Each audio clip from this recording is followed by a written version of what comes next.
Halloween, the time of jack-o'-lanterns and social media creators from all over the world churning out low-effort content after ordering far too much decoration from Temu. We, however, are going to talk about ghoulish synths delivering horrific tones, traumatizing design atrocities and UIs straight from a place where even he who shall not be named doesn't dare to look. These are the 10 scariest pieces of bad gear. Number 10. The original Roland Aira range. Seems like someone at Roland is secretly into goth stuff, because these things are toxic swamp gas green and black on the outside, but there are surprisingly sweet sounding digital synth engines inside. System 8, a totally underrated eyesore. System 1, scary good tones in a rotting corpse of a keyboard. TR8 looks like it was endorsed by Type O Negative, but you will have a hard time distinguishing its sounds from an 80s original. And last but certainly not least, the iconic TB3 that allows me to explore my dark side by single-handedly annihilating the used market. Verdict: Children of the night. What a mess they make. Number 9. Yamaha RM1x. Behind the friendly mask of the aging raver lies pure and unadulterated evil, which is twofold. A workflow too torturous even for those teaching defense against the dark arts. I have one back there somewhere, and every time I play with it, my brain just breaks and I give up. And undead remains scavenged from Yamaha's crypt of 90s AWM sample waves. If you, however, don't mind to hack and slay through the agonizing underworld of the instrument's UI and ignore the ghastly retro dance sample savagery, you will be rewarded with a powerful centerpiece for controlling larger setups. Verdict: good.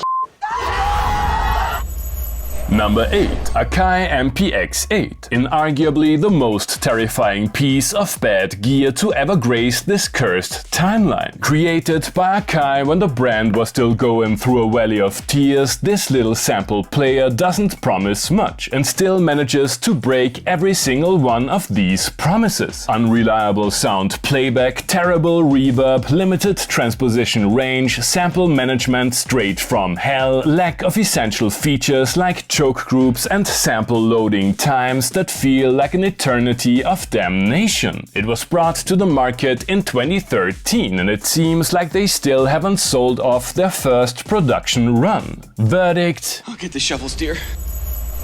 Number 7. Arturia Drum Brute. Quite literally the devil in disguise. An awesome workflow and friendly UI lure you into a pandemonium of flabby kicks, a necropolis of crappy snares and toms putrefied beyond recognition. This analog Satan among drum machines was delivered from most of its sins and reincarnated as the Impact version.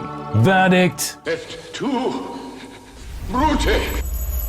Number 6. Roland D110. Spending around $100 on reverb buys you a ticket to the Ghost Train of Synths, a haunted house amusement park ride with a sheer endless amount of cryptic parameters. Once you gaze through its letterbox consisting of a small display and a handful of buttons, these parameters scream at you like the lost souls from Dante's Inferno, and only true demon slayers like the one and only Nick Bett ever managed to go beyond mere preset use. It also sounds like an invasion of the Body Snatchers version of the Roland D50. Verdict: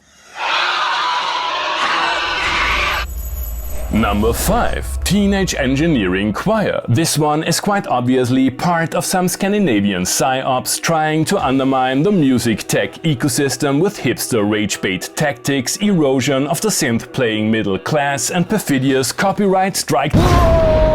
Verdict: you know too much.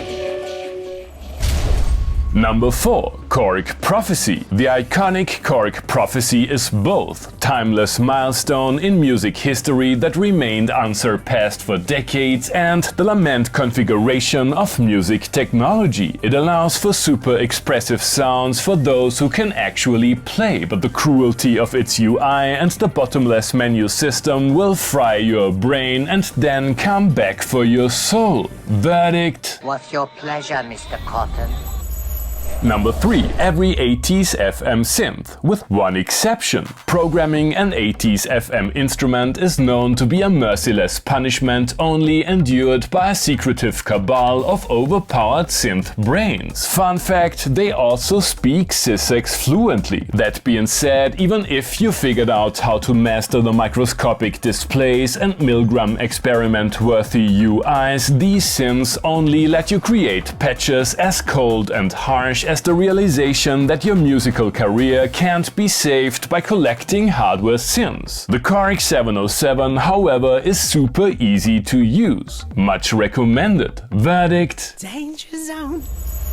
Number 2. The infamous Akai Animals, the unholy trinity of meme synths, one of the most epic fails in the history of music technology, and diabolical online hate and gruesome Akai Dan bashing aside, a range of truly underwhelming sounding instruments. Tarbrewolf, Tomcat and the Ouija board of drum machines, the one and only Rhythm Wolf. I'm still hoping for someone to come up with a weird niche genre that turns these three ware synths into the TB303 of the 21st century, but that might be a risky bet. Verdict: Jesus Christ!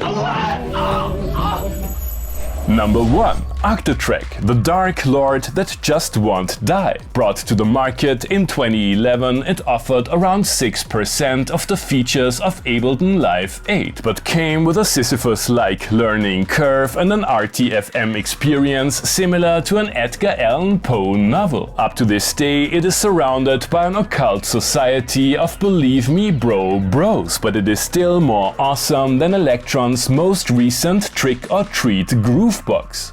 Verdict: Practice this every day.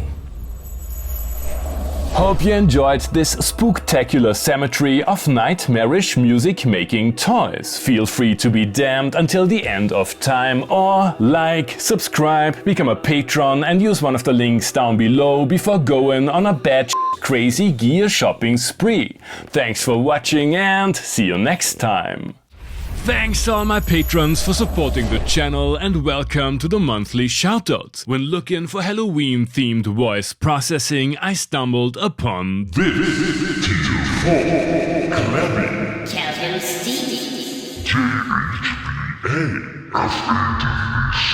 Red Confetti, Calcium Lord of Righteous The Mist, Cannon Shaper Plaster DJ Venn Diagram Thomas Dieselbach, Coriolis Brian Gregory, Eduard Maria Scriven, Tier 6. Dagobert Michelsen BMJ, The Village Warlord Again, thank you so much for supporting the channel. See you next month.